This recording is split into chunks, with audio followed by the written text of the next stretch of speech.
There's a quiet shift that happens the moment you stop chasing. The moment you stop explaining yourself, stop proving your worth, stop pouring all of your time and energy into someone who barely notices. That shift is subtle, but it's powerful.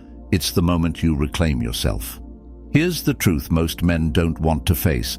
Attachment breeds desperation, and desperation kills attraction. But detachment creates space. It creates curiosity. It creates respect. Because when you stop orbiting someone else's world and start building your own, they can feel it, even if you never say a word. Detachment isn't about being cold or heartless. It's not about playing games or pretending you don't care. It's about control. Control over your emotions, control over your reactions, control over your focus. When you have that control, you stop living in response to someone else's choices and start living with purpose and clarity. That's the essence of dark stoicism. Quiet power, calm confidence, the discipline to put your mission and your peace above the need for validation. And when you do that, something happens. People notice. They feel the absence of your energy, the silence of your presence, and they're drawn back to it, not because you chased, but because you stopped. This video is about that power, the power of detachment, the strength of learning to pull back, not out of anger or ego, but out of discipline and self-respect. Because when you master that, you stop being the man who chases and start becoming the man who is chased.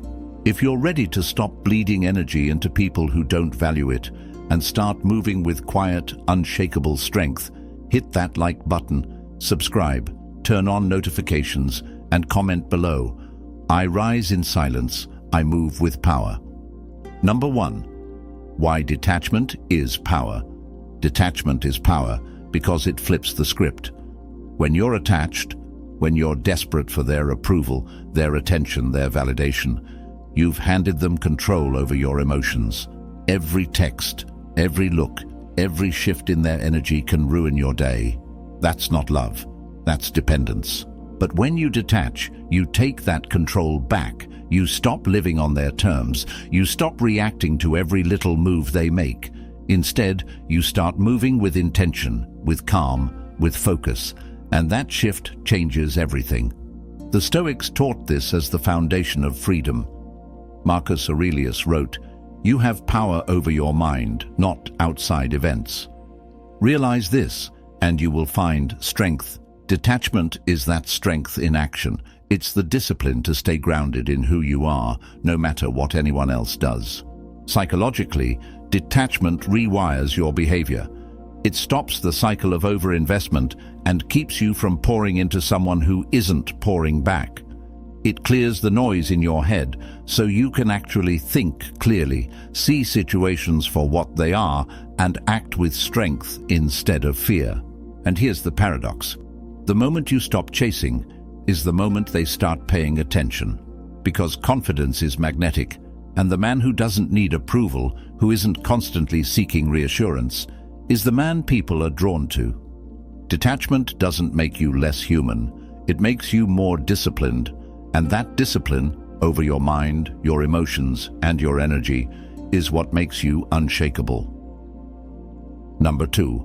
Stop feeding the cycle. Every time you overinvest in someone who gives you less in return, you feed a cycle that drains your confidence and erodes your value. The constant texts, the endless chasing, the subtle begging for validation, it doesn't bring them closer, it pushes them further away. Because energy that's freely given without boundaries becomes invisible. Detachment breaks that cycle. It's the decision to pull your energy back, to stop pouring from an empty cup, to stop trying to convince someone to see your worth. Because the truth is, worth isn't proven, it's embodied. And the man who understands that stops explaining and starts building. The Stoics lived by this truth. Epictetus taught, "Don't explain your philosophy, embody it." When you stop feeding the cycle, you stop trying to talk someone into respecting you, and you start showing them, through your calm and your distance, that you respect yourself. Psychologically, this shift is powerful. It creates a dynamic of balance where your absence becomes noticeable. Not because you're playing games, but because you've stopped giving away what was never appreciated in the first place. And here's the deeper truth. Detachment isn't punishment, it's protection. You're not pulling back to hurt them. You're pulling back to protect your energy, to create space for clarity, and to start rebuilding yourself without the noise of someone else's approval or disapproval dictating your moves. Stop feeding the cycle, and you'll feel something you haven't felt in a long time: freedom. Number 3, the calm energy of pulling back. There's a difference between walking away in anger and pulling back in calm. One is impulsive, fueled by emotion, meant to provoke a reaction. The other is steady, measured and powerful, because it's rooted in self-control. When you pull back calmly, you don't announce it. You don't send long texts. You don't explain yourself. You simply reclaim your energy and redirect it toward yourself, your mission, your growth, your discipline. That calmness is what makes the shift so magnetic. The Stoics understood this kind of quiet strength. Marcus Aurelius wrote, "Be tolerant with others and strict with yourself." The man who masters that balance doesn't lash out or collapse when things don't go his way. He simply adjusts, refocuses, and keeps moving forward, without noise, without chaos, without seeking attention. Psychologically, calm detachment creates what's known as gravitational pull. People notice the difference in your energy. They feel the absence, not as a punishment, but as a void, one they created by taking you for granted. And often that calm silence is louder than any argument could ever be. But here's the key. Calm detachment isn't a strategy to make them chase you. It's a strategy to build yourself. The chase is just a byproduct, not the goal. The real goal is the peace and power that comes from no longer needing anyone to validate your worth. Pulling back isn't about running away. It's about standing firm, quiet, confident, and untouchable. Number 4, detachment isn't coldness. Detachment is often misunderstood. People think it means shutting down emotionally, becoming cold, or pretending you don't care. But true detachment isn't about numbness. It's about balance. It's the ability to care deeply without being consumed. When you're attached, every shift in their energy rocks your world. One text, or lack of one, can ruin your entire day. But when you're detached, you can still love, still feel, still connect, without losing yourself in the process. That's what makes detachment powerful. It keeps you steady when everything else is uncertain. The Stoics lived this truth. Epictetus taught, "When you are delighted with anything, remember that it is not yours. Not in a way that diminishes your joy, but in a way that keeps you grounded." Nothing external, no person, no situation has the power to define you. Psychologically, this creates emotional freedom. You stop overreacting, overthinking, overinvesting. You start observing instead of chasing, responding instead of reacting. That calm presence is magnetic, because in a world full of emotional chaos, the man who remains steady stands out. Detachment isn't about loving less. It's about loving in a way that doesn't destroy your sense of self. It's about giving without expectation, connecting without clinging, and staying grounded in your own worth no matter what. And here's the paradox. The moment you stop needing someone is the moment you become most attractive. Not because you're playing games, but because confidence without attachment is rare. Number 5.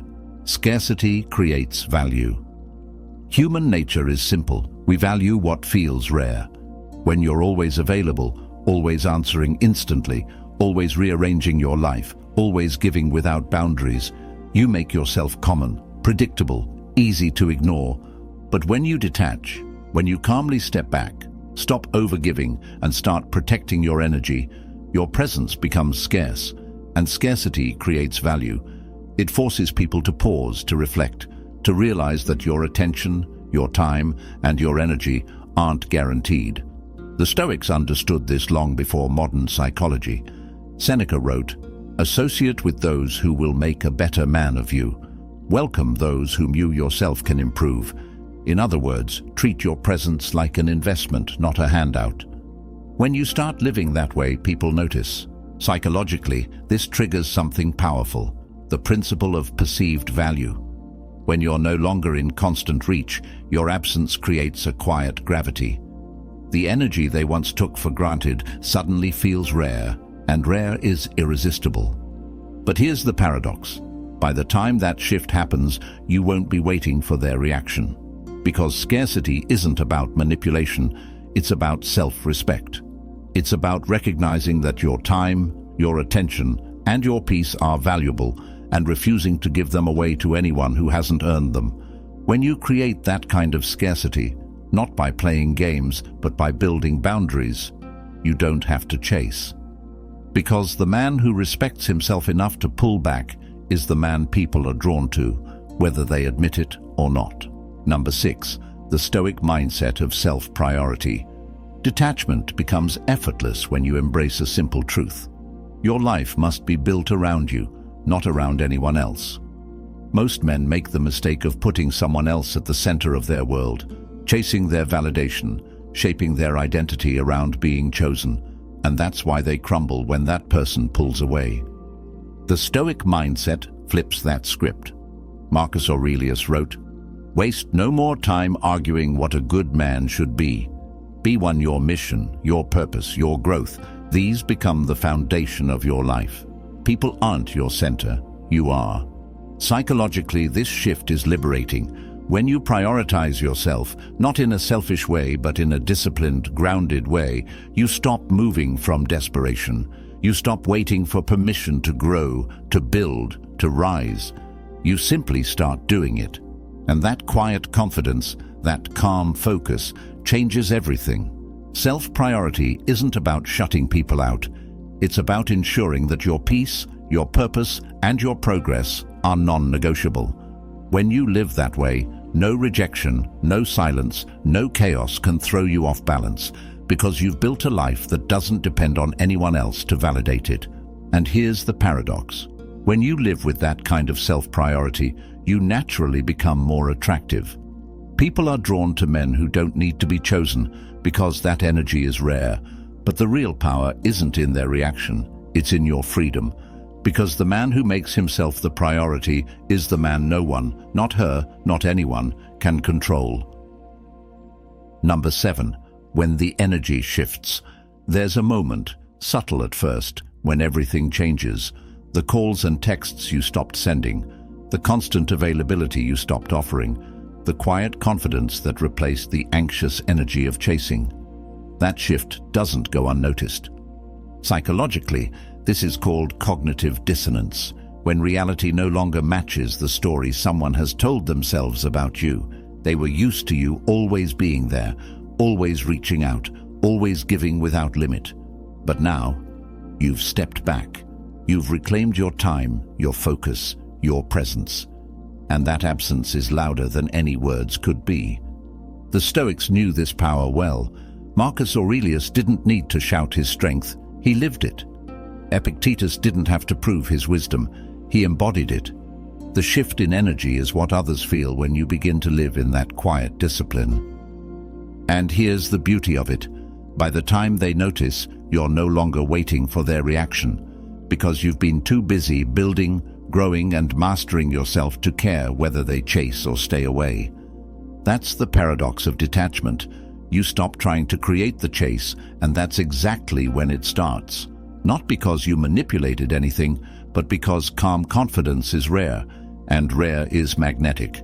When your energy shifts, the world adjusts. But the man who truly detaches doesn't move for attention. He moves for himself. Number 8. Becoming the man who doesn't need to prove anything. The man who detaches stops needing to explain himself, stops needing to prove his value, stops needing to convince anyone of what he already knows, that his worth is not up for negotiation. Most men stay trapped because they're trying to earn what should have been freely given: respect, attention, basic reciprocity. They think if they just work harder, give more, or chase longer, they'll finally be enough. But the man who detaches understands something deeper. He was enough all along. The Stoics embodied this quiet assurance. Epictetus taught, "First say to yourself what you would be, and then do what you have to do. He didn't waste time convincing others. He simply lived as the man he said he was and let his life speak for itself. Psychologically, this is what creates magnetic confidence.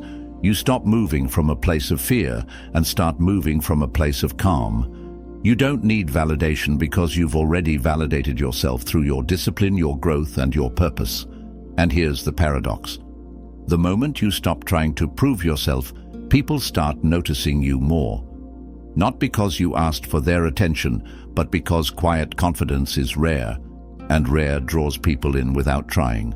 But by the time that happens, you won't even care, because the man who doesn't need to prove anything to anyone has already won the only game that matters, the one with himself. Number 9. Living for you, not for them. Detachment becomes effortless when you shift your focus away from them and onto you. Most men spend their energy trying to be chosen, trying to be noticed, trying to be validated. But when you start living for you, everything changes. The Stoics lived by this principle. Marcus Aurelius didn't waste his days chasing approval. He devoted his time to his mission, his duties, and his inner mastery. He wrote, "It is not that we have a short time to live, but that we waste much of it. Most of that waste comes from trying to please people who don't even value what you're giving. When you live for you, your energy stops scattering. You start building your body, sharpening your mind, growing your mission. You stop checking your phone for their attention and start checking off the goals you've been neglecting. Psychologically, this shift rewires your sense of identity. You stop seeing yourself as someone who needs to be chosen and start seeing yourself as someone who chooses his habits, his standards, his path. That quiet authority is what transforms your life. And here's the irony. The moment you stop centering your life around anyone else is the moment people start trying to find their place in your world. But by then, you won't be waiting for them. You'll be too busy building something far greater than their approval. Living for you isn't selfish. It's survival. It's the foundation of freedom, peace, and true confidence. Number 10. The quiet victory of detachment. The greatest victory of detachment isn't in making them chase. It isn't in their regret or in their sudden attention. The real victory is quieter, deeper, peace. When you finally stop chasing, when you stop begging for validation, when you stop living in reaction to someone else, you find something most men never will: freedom. The freedom to move with calm, to build without noise, to love without fear, and to walk away without hesitation. The Stoics lived in that quiet victory. Seneca wrote, "True happiness is to enjoy the present without anxious dependence upon the future." Detachment allows you to do exactly that, to stop gripping the outcome so tightly and to start living in the strength of the present moment. Psychologically, this state rewires everything. Your energy stops leaking into anxiety and desperation and starts fueling growth and purpose. You stop looking for approval outside yourself because you've built the discipline and self-respect to know you don't need it. And here's the paradox. The world notices. People are drawn to the man who doesn't need to be chosen because that kind of calm strength is rare. But by the time they chase, you'll understand something important. You didn't detach to be wanted. You detached to be free. That's the quiet victory of detachment. Not that they come back, but that you never needed them to. Detachment isn't about games. It's not about coldness. It's about control over your emotions, your energy, your focus, your life. The moment you choose yourself, the moment you pull your power back, the world shifts. People feel it. They sense that calm strength. And suddenly, you're no longer chasing because you don't have to. That's the essence of dark stoicism: quiet confidence, disciplined focus, and the kind of self-respect that makes you magnetic without even trying. You don't move for validation. You don't break for attention. You rise in silence and you move with power. If you're ready to stop bleeding energy into people who don't value it, to stop chasing, and to start building a life so full that you no longer need to be chosen, hit that like button, subscribe, turn on notifications, and comment below. I rise in silence, I move with power. Thanks for watching Stoic Blessing, where men rise, rebuild, and become impossible to break.